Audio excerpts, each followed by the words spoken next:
Bem com o senhor, Anselmo? É bom ver as caras conhecidas, né? E aí eu perguntei para ele, engraçado, você tem aqui reunião fechada. Como é que vocês fazem para entrar e sair nessa reunião? A reunião deve ser restrita, nunca fechada. Porque um trem fechado, quem está dentro não pode sair, quem está fora não pode entrar. Quando você restringe, você exige algumas possibilidades ou algumas qualidades diferentes. Não adianta você ter muito conteúdo, você tem que ter qualidade no pouco que você tem. Então, quando a gente fala em dificuldade, em intercâmbio mediúnico, a gente percebe que uma das nossas maiores dificuldades é ser espírita. E para ser espírita, a gente tem que começar do básico, pensar como espíritas. E nós ainda não sabemos como pensar como espíritas. Na grande maioria, nós estamos pensando como bons católicos, como bons evangélicos, como bons protestantes, que ainda estamos. Porque o pensamento espírita, ele nos remete a novos padrões de vivência. Então, as nossas maiores dificuldades estão na maneira como nós nos comportamos diante das dificuldades da vida. E o que faz diferença na nossa vida de ser espírita ou não espírita é como você se comporta diante de uma dificuldade. E aí, muitas vezes, a gente acredita que para ser espírita tem que ser insensível. Você perdeu um parente amado, você não pode chorar. Você é espírita, você acredita em reencarnação, você sabe que o cara vai estar melhor lá do que aqui. Mas como? O fato de eu ser espírita não tirou as minhas emoções. Eu continuo tendo-as. Eu tenho que equilibrá-las. Posso chorar? Sim. Posso ficar triste? É claro. Sou ser humano. Posso ter raiva? Claro, faz parte. De vez em quando eu tenho vontade de pegar a minha esposa pelo pescoço. Quem está rindo é porque tem vontade de pegar o marido também, a esposa, né? Porque riu, viu alguma semelhança em mim. Claro que eu posso pensar nisso, eu só não posso fazer.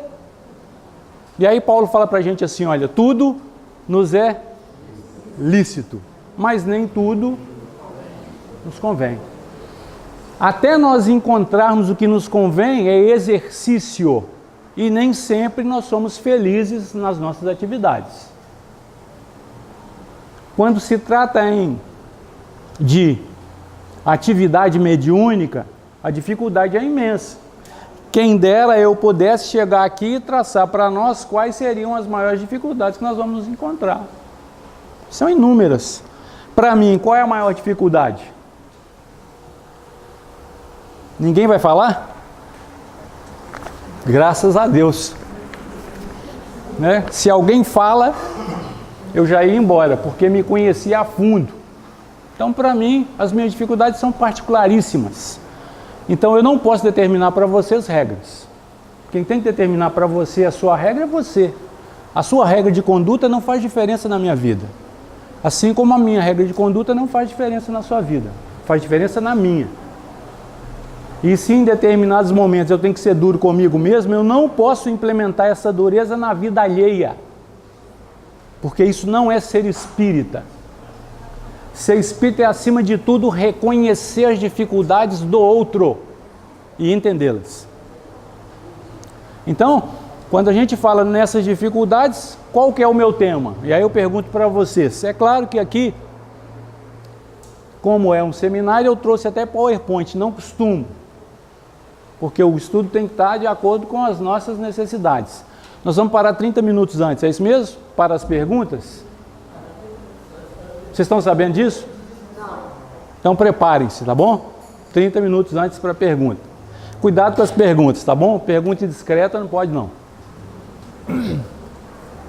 A gente tem o hábito de tentar buscar explicação aonde não tem.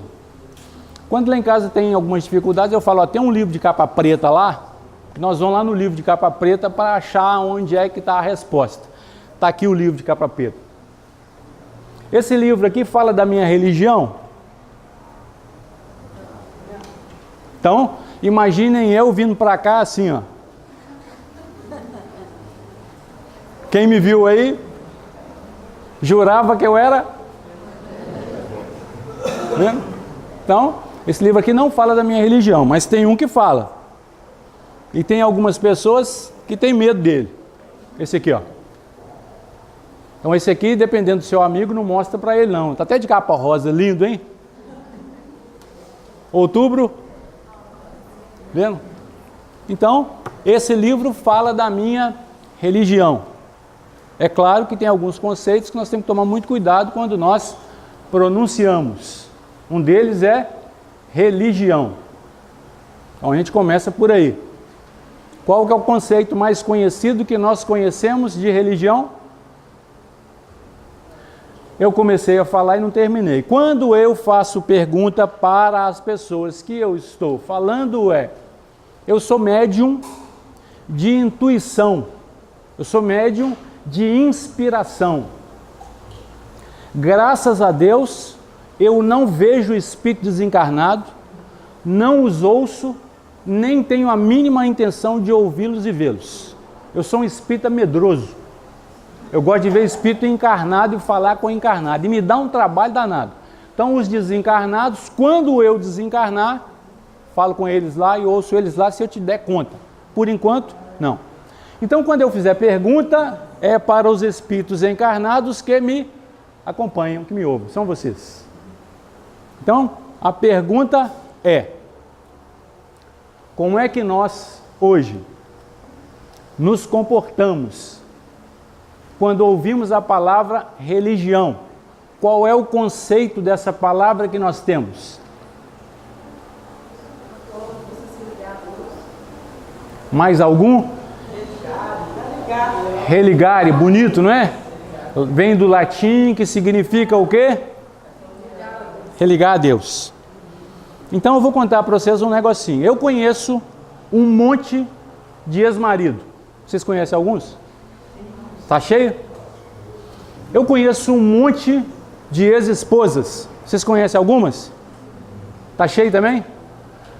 Segundo a doutrina espírita, o espírita não pode separar, não. Tem que ficar ali, porque é a cruz que ele carrega. Eu não faço parte dessa opinião, não. Eu tenho outra.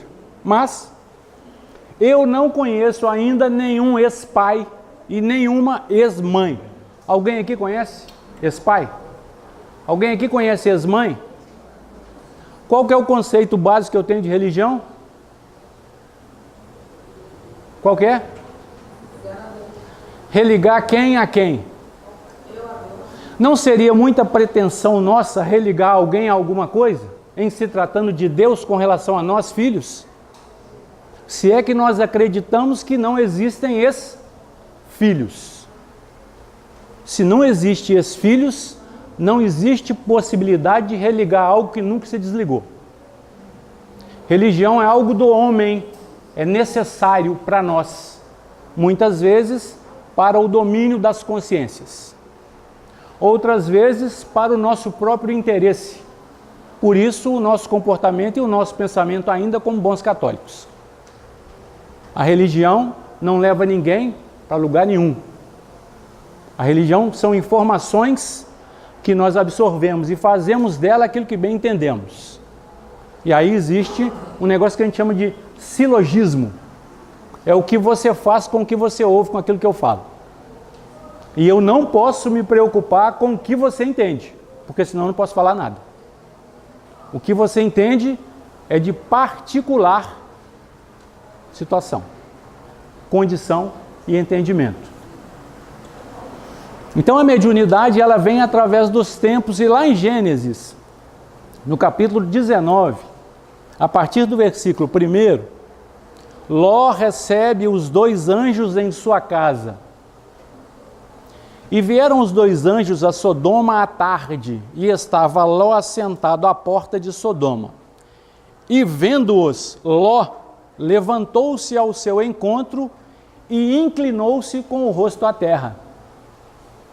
E disse: Eis agora, meus senhores, entrai, peço-vos, em casa de vosso servo, e passai nela a noite, e lavai os vossos pés, e de madrugada vos levantareis e ireis vosso caminho. E eles disseram: não, antes na rua passaremos a noite. Então, está em Gênesis. Doutrina espírita não iniciou o intercâmbio com os espíritos. Isso é de eterno.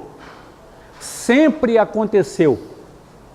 Foi citado aqui Sócrates. Diziam que Sócrates tinha um amigo que ficava andando com ele, e ele ficava conversando. Tem pessoas, amigas nossas hoje, que ficam conversando sozinho. Dizem que está sozinho, né? Trocando ideias.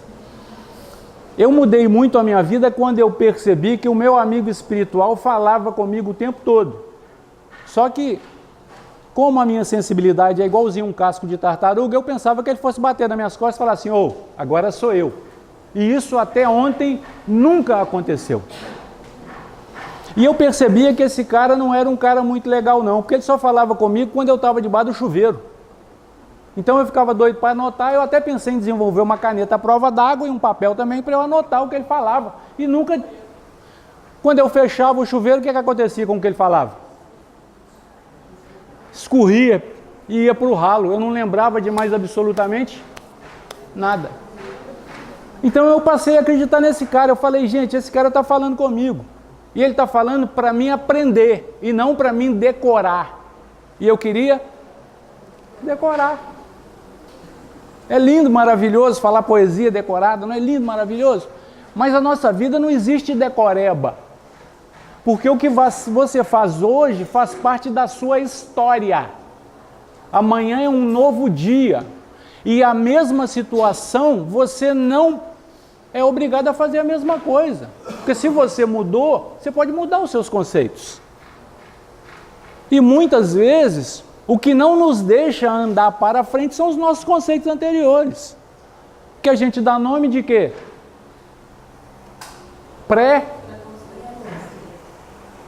E aí eu pergunto, quem aqui não é preconceituoso? Se o que te trouxe aqui até ontem foram os seus conceitos anteriores, ou os seus preconceitos. Aí eu tenho que te perguntar, preconceito faz mal para alguém? Preconceito é a nossa essência. Mas o que faz mal? É a radicalização do que você tem dentro de você. Você desenvolve responsabilidade naquilo que você se compromete, você é fiel aos seus compromissos. Não é porque você se casa com alguém que você se transforma numa pessoa diferente. E aí você fica esperando casar para se transformar nessa pessoa que não vai vir nunca.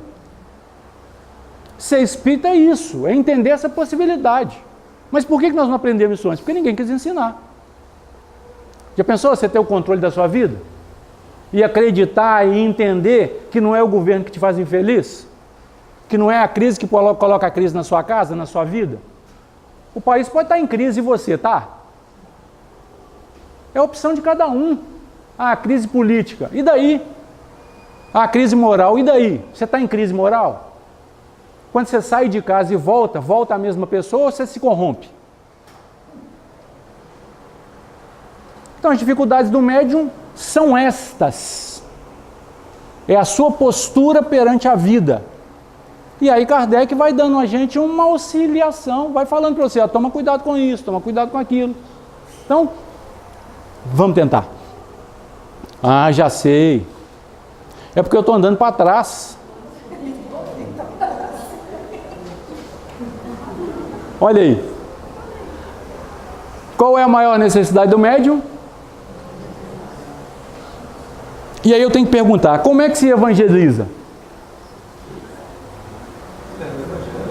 Tem que perguntar para vocês, todos aqui são espíritas? Eu tenho duas formas de entender. Ninguém levantou a mão, é porque todo mundo é ou porque... Está na dúvida, né? Eu também de vez em quando... Então, a gente tem que entender o seguinte, bom, sou espírita, eu faço culto no lar? Ah, será que isso tem resolve mesmo? Gente, espírita desconfia de tudo. Foi assim que Kardec trouxe para nós a doutrina espírita, foi desconfiando. Não foi porque ele falou, eu sou espírita agora, não, ele foi de lá desconfiado. Falou assim, você quer saber? Se é conversa fiada, eu vou lá. cara foi insistindo, meu cunhado, insistindo para mim vir nesse negócio de doutrina espírita. Vai, só vai, eu não vou mexer com esse trem não, estou bem. Vai. E aí acabei indo, e ele? Eu entrei por uma porta e saiu pela outra. Mas me levou, né? E eu não queria ficar não. O que os espíritos fizeram? Promoveram uma peladinha para mim no sábado. Na primeira bola que eu subi para dividir, quebrei o braço. 1 mês em casa sem poder nem mexer, porque quebrei literalmente o braço. Não podia mexer, que doía. Aí comecei a ler, não tinha nada para fazer, vou ler. E aí comecei a ler livro espírita. E aí comecei a participar de reunião. Estou aqui até hoje. Segundo os entendidos, você vai pelo amor ou você vai? Eu entendo que eu vim, não pelo amor, vim pela dor. Falou, vai. E aí eu estou aqui. Nós espíritas temos que aprender a fazer espiritismo para todos. Espiritismo não é para espírita. Espiritismo é para qualquer um. Então o cara não tem que falar, eu sou espírita. Não tem que falar nada. Você tem que ver a sua forma de conduta. Aí Kardec pergunta, como é que se reconhece o verdadeiro espírita? Aquele que comparece em todas as reuniões da casa espírita. Está escrito isso lá? Está escrito o quê?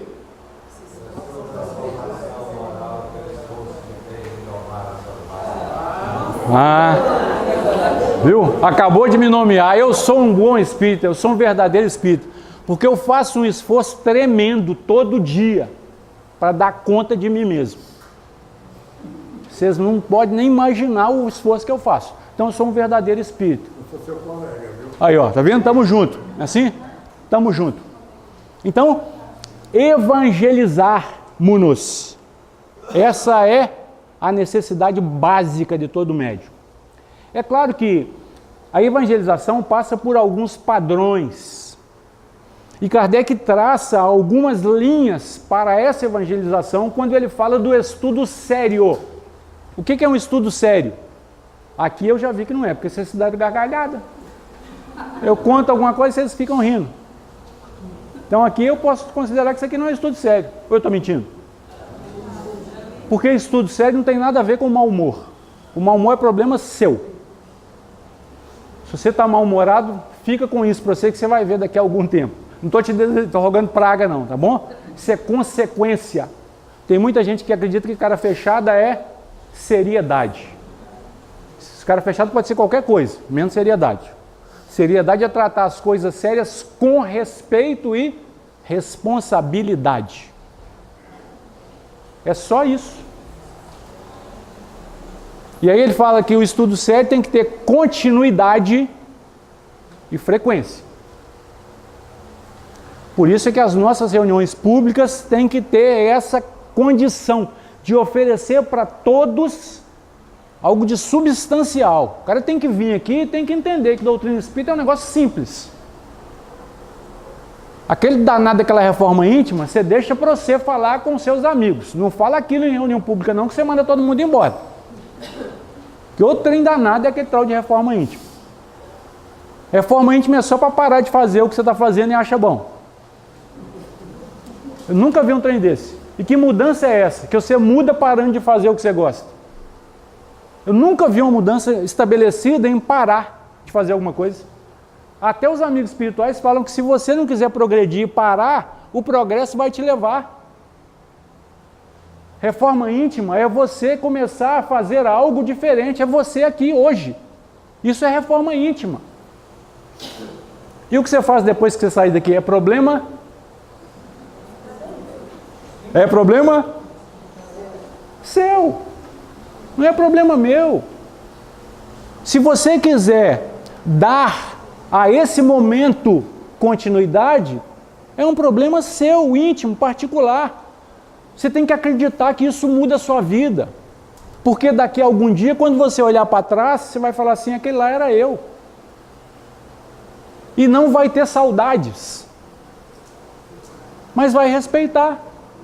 Porque a sua consciência era outra. Aí o cara, antes de entrar para a doutrina espírita, você tem que parar de fazer isso, parar de fazer aquilo outro, parar de fazer isso. Uai, aí é abstinência, é celibatário. Não, faz o que você bem entende da sua vida, mas seja espírita. Ah, mas será que isso vai funcionar? Claro que vai. Não vai funcionar de imediato, mas vai funcionar.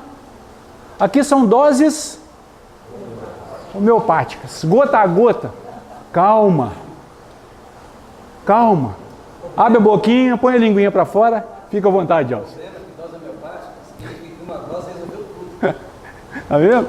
Então, aí, se a gente for, né, ver o que é a dose homeopática, até a sua condição psicológica influencia na ação medicamentosa no seu organismo. O efeito placebo. Eu te dou farinha de trigo e falo que isso é um remédio. É o mais avançado que tem para o seu problema. Se você tiver fé, você melhora. Então você vai tentando de alguma forma entender essa possibilidade. Yes! E dentre os problemas ou as dificuldades, esse é um problema capital. Por quê? É um problema comum a todos nós. O aspecto moral. Mas por que coloca a obsessão logo no aspecto moral? O que é a obsessão na sua mais tênue manifestação? É você que tinha a intenção de vir aqui hoje, vocês devem conhecer pessoas assim, só que na hora de levantar, ele olhou para o relógio e falou assim, vou ficar aqui mais 5 minutinhos. Virou de lado, assim. E aí a cama deu aquele abraço nele e ele ficou para trás. A mais tênue condição obsessiva é essa.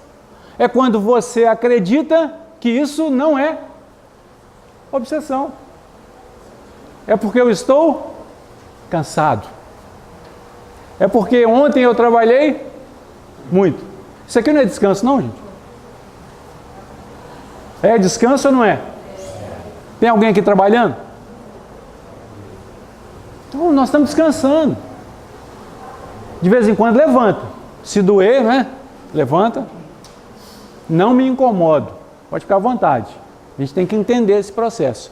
Então a gente tem que perceber essa possibilidade, porque senão a gente fica perdido. Então obsessão é essa condição de perceber que aquilo que não é meu não me pertence. Eu tenho que ter disponibilidade, mas nem tudo eu vou dar conta. Eu tenho que ter disposição, mas nem sempre. Eu tenho direito ao descanso? Claro. Claro. Mas eu tenho que entender que quando eu trabalho fisicamente, o meu descanso deve ser físico. Quando eu trabalho intelectualmente, o meu descanso tem que ser intelectual. Esvaziar a cabeça, por isso meditação. Se ontem eu carreguei pedra, saco de cimento, rodei para um lado e para o outro, eu cansei fisicamente. Eu não preciso dormir 12 horas. Quem dorme 12 horas é bebê. Nem bebê. A mãe torce para isso, né? É porque ele dorme. É porque ele dorme 12 horas, mas de meia em meia hora, né? Só para castigar a mãe. Aí, quem dera se um bebê dormisse 12 horas, mas é 12 horas ininterruptas. Não é assim não, mãe. Não é assim não, mães que estão se preparando, né? Então, a gente vai percebendo essas nuances. 5 horas de um sono tranquilo resolve. Para todo mundo? É claro que não, gente. São organismos diferentes. Se a minha esposa dormir 5 horas e levantar, corre. Corre. Então, você tem que reconhecer. Aí, por que eu dou conta de dormir 5 horas, eu tenho que falar, mas você dorme demais.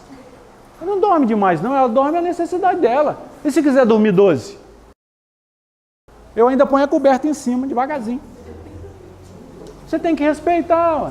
Que espírito é esse? Que fala de livre-arbítrio em público, mas não leva o livre-arbítrio para dentro de casa.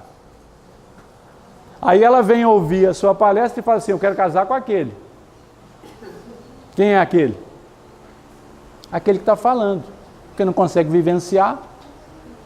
A gente sai da Gênesis e vai para Mateus, capítulo 7,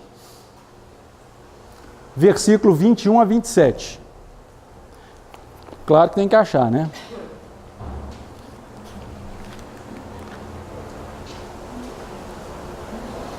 A partir do versículo 21.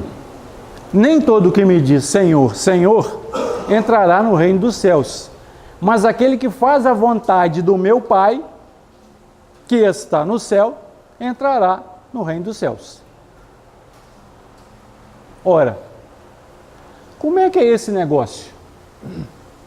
Nem todo aquele que me diz Senhor, Senhor, isso é aquele que quer pregar para os outros uma coisa e na vida outra coisa.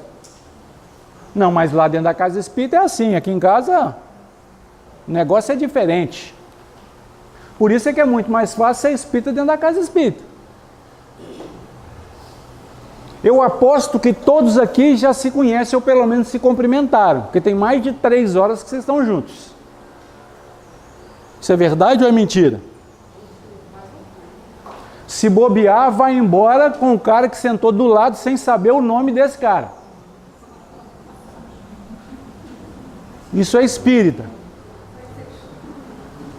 Ah, e aí você lembra lá da igreja quando tinha um momento de saudar o irmão que está do lado. E aí você dava um sorriso para ele. Isso melhorava a sua vida. Você se sentia aliviado e ia embora bom. Disposto a pecar tudo de novo. Para domingo voltar e ganhar mais um abraço, aperto de mão. Então o espírita fica esperando eu não sei o quê. Senta do lado, com cara de que não conhece ninguém, né? Poucos amigos. Terminou, levanta, vai para os seus afazeres. Gente, por favor, se cumprimentem. Fiquem à vontade, é verdade, se cumprimentem. Agora.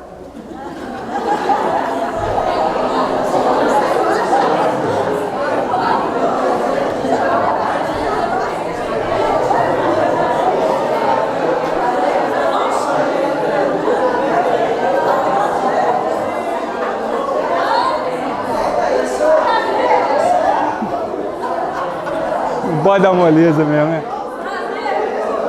Prazer, meu.